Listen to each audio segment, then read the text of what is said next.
Hello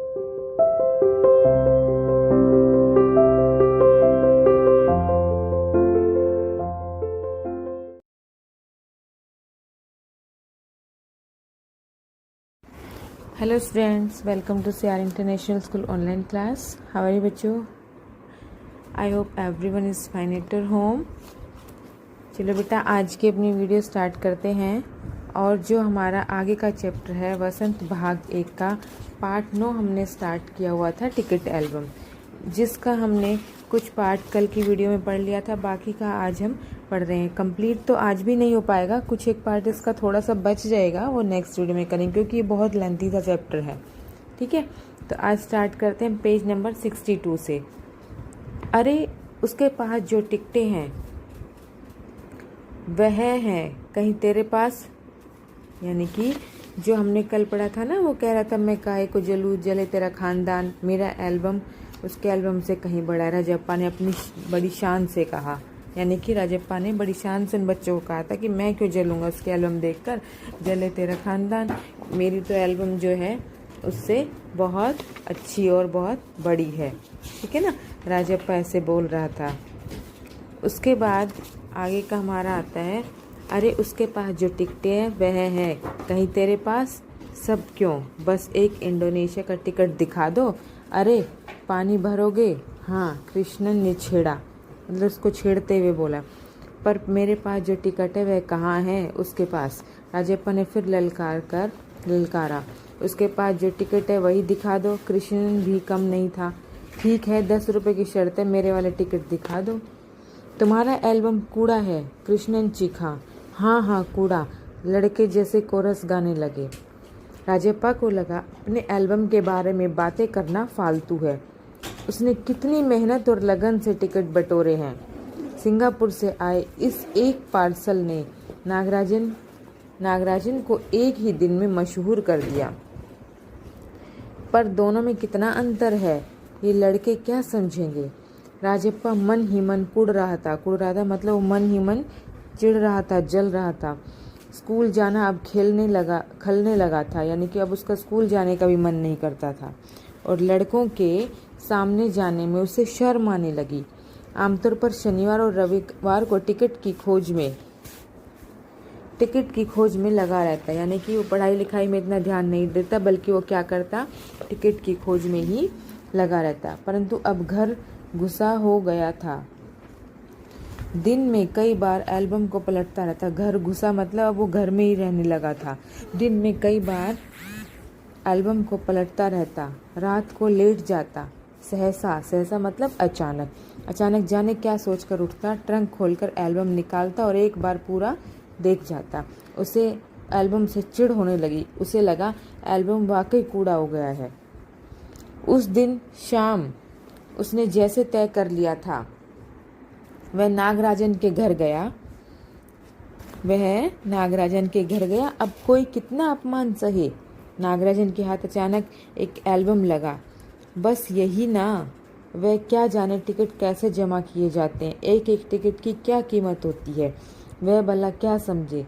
सोचता होगा ticket जितना बड़ा होगा वह उतना ही कीमती होगा, या फिर सोचता होगा बड़े देश का टिकट कीमती होगा, वह भला क्या समझे। उसके पास जितने भी फालतू टिकट हैं उन्हें टरका कर उससे अच्छे टिकट झाड़ लेगा।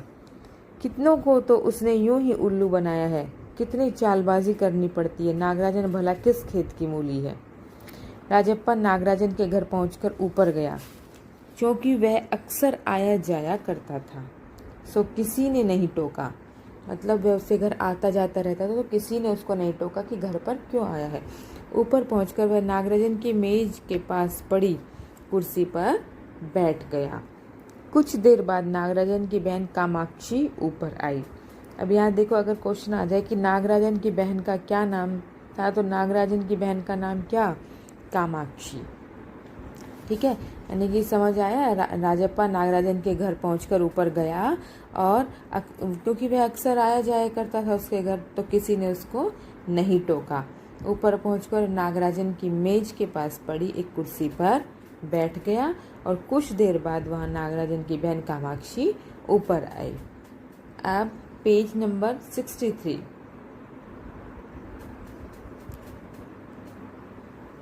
Page number 63। बेटा 62 आई होप सभी को क्लियर हो गया होगा इसमें, यानी कि वो अपने घर में रहने लगा था और उसका जो है अब घर घुसा, मतलब वो अपने घर में रहने लग गया था। स्कूल में भी उसका मन नहीं लगता था, वो कहीं भी नहीं जाता था। और फिर अब नेक्स्ट पेज पर देखिए बेटा, पेज नंबर 63। भैया शहर गया है। अरे हाँ, तुमने भैया का एल्बम देखा? उसने पूछा। उसकी बहन ने पूछा। राजप्पा को हाँ कहने में हेकड़ी हो रही थी। बहुत सुंदर एल्बम है ना, सुना है स्कूल भर में किसी के भी पास इतना बड़ा एल्बम नहीं है। तुमसे किसने कहा? भैया ने। वह कुड़ गया, यानी कि चिढ़ गया। बड़े से क्या मतलब हुआ? आकार में बड़ा हुआ तो एल्बम बड़ा हो गया। उसकी चिड़चिड़ाहट साफ थी, यानी कि वो उसकी बहन को बोल रहा था राजप्पा।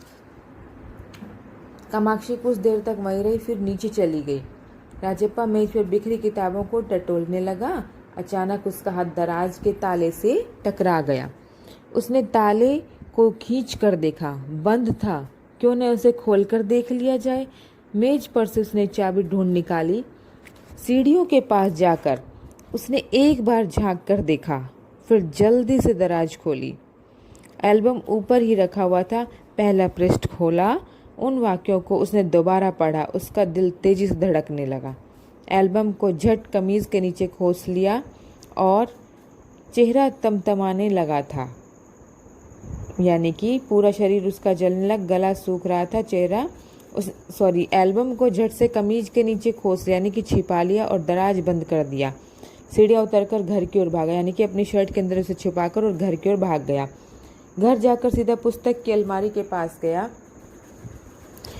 और पीछे की ओर एल्बम छिपा दिया। उसने बाहर आकर झाँका। पूरा शरीर जैसे जलने लगा था, गला सूख रहा था और चेहरा तमतमाने लगा था। रात 8 बजे अप्पू आया। हाथ पांव हिलाकर उसने पूरी बात कह सुनाई। सुना तुमने नागराजन का एल्बम खो गया? हम दोनों शहर गए हुए थे, लौटकर देखा तो एल्बम गायब। राजप्पा चुप रहा। उसने अप्पू को किसी तरह टाला। उसके जाते उसने झट कमरे का दरवाजा भिड़ा लिया और अलमारी के पीछे से एल्बम निकाल कर देखा। उसने फिर छिपा दिया, डर था कि कहीं कोई देख न ले। उसने क्या किया? उसे घर से वो एल्बम चोरी करके ले आया। नागराजन तो जो है बाजार गया हुआ था बाहर, और वहाँ पर उसकी बहन थी। और उसने क्या किया? चाबी को ढूंढ निकाला कैसे न कैसे राजप्पा ने, और उसका एल्बम जो है दराज में से निकाल लिया और निकाल कर अपनी शर्ट के अंदर छुपाकर वो अपने घर ले आया। क्यों ले आया? क्योंकि उसको बहुत ज़्यादा चिढ़ हो रही थी कि सब लोग उसी के एल्बम की तारीफ़ कर रहे हैं। तो वो उसके घर जाता है और उसके एल्बम को चुरा कर अपने घर पर ले आता है। और फिर जब अप्पू से घर आता है और वो बोलता है कि तुमने सुना कि नागराजन का एल्बम खो गया है, तो उसने झट से उसकी बात को टाला और उसको वापस भेजकर कमरे का दरवाज़ा बंद कर दिया और अलमारी के पीछे से उस एल्बम को निकाल कर देखा और फिर उसे वहीं छिपा दिया। क्यों छिपा दिया? क्योंकि उसको डर था कि कहीं कोई उस एल्बम को देख न ले। ठीक है ना। अब हमारा नेक्स्ट पेज आता है बेटा, पेज नंबर 64। Page number 64। आगे देखो क्या होता है। रात में खाना नहीं खाया, पेट जैसे भरा हुआ था। सारा घर चिंतित हो गया। उसका चेहरा भयानक हो गया। क्यों हो गया? क्योंकि भाई चोरी करके लाया था, तो मन में कहीं ना कहीं डर तो था। रात उसने सोने की कोशिश की पर नींद नहीं आई। एल्बम सिराने तकिए के नीचे रखकर सो गया। सुबह अप्पू दोबारा आया। राजप्पा तब भी बिस्तर बैठा था। अप्पू सुबह नागराजन के घर होकर आया। कल तुम उसके घर गए थे? अप्पू ने पूछा। राजप्पा की सांस जैसे ऊपर की ऊपर नीचे की नीचे रह गई। फिर सिर हिला दिया। वह जिस तरह चाहे सोच ले। कामाक्षी ने कहा था कि हमारे जाने के बाद खाली तुम वहाँ आए थे। अप्पू बोला। राजप्पा को समझते देर नहीं लगी कि अब सब उस पर शक करने लगे। कल रात से नागराजन लगातार रोए जा रहा है। उसके पापा शायद पुलिस को खबर कर दें, अप्पू ने फिर कहा। राजप्पा फिर भी चुप रहा। उसके पापा डीएसपी के दफ्तर में ही तो काम करते हैं, बस एक पलक झपक दें और पुलिस की फौज हाजिर। अप्पू जैसे आग में घी डाल रहा था। आग में घी डालने एक काम, मतलब वो डर रहा था तो उसको और डराया जा रहा था। वो उससे सच्चाई बुलवाना चाह रहा था। यह तो भला हुआ कि अप्पू का भाई उसे ढूंढता हुआ आ गया और अप्पू चलता बना। राजप्पा के पापा दफ्तर चले गए। बाहर का किवाड़ बंद था। राजप्पा अभी तक बिस्तर पर बैठा हुआ था। आधा घंटा गुजर गया और वह उसी तरह बैठा रहा। तभी बाहर की सांकल खटकी। पुलिस। राजप्पा बुदबुदाया।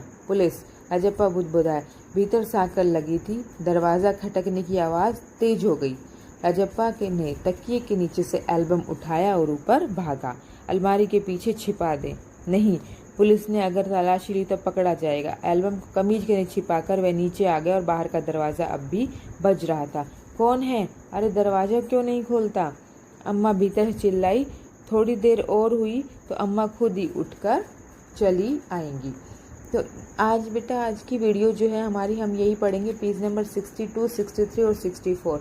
बाकी का पेज नंबर 65 और 66 हम नेक्स्ट वीडियो में करेंगे, क्योंकि ये बहुत लेंथी चैप्टर है, इसलिए 3 वीडियोज़ में कंप्लीट किया जा रहा है। अगर मैं एक ही साथ आपको समझाऊंगी वीडियो बहुत लंबी हो जाएगी और आप लोगों को भी क्लियर नहीं हो पाएगा। तो इसलिए मैंने ये आपको 3 पार्ट्स में डिवाइड करके एक्सप्लेन किया। आई होप यहाँ तक सभी को क्लियर हो गया होगा बेटा। एक बार खुद से इन तीनों पेजेस को आप रीड करना। सुनने के बाद एक बार खुद रीड करोगे तो आपको अच्छे से क्लियर हो जाएगा, ठीक है, ताकि अब जब हम क्वेश्चन करें तो हमें कोई भी किसी तरह की प्रॉब्लम ना आए। ओके बेटा, तो पेज नंबर 62, 63 और 64, ठीक है, ये आप एक बार खुद रीड ज़रूर करोगे और उसके बाद इसके कठिन शब्द जो भी होंगे वो आप अपनी फेयर नोटबुक में लिखोगे। ओके बेटा, तो आज की वीडियो हमारी यहीं पर समाप्त होती है। फिर मिलते हैं नेक्स्ट वीडियो में। तब तक thank you. Have a nice day.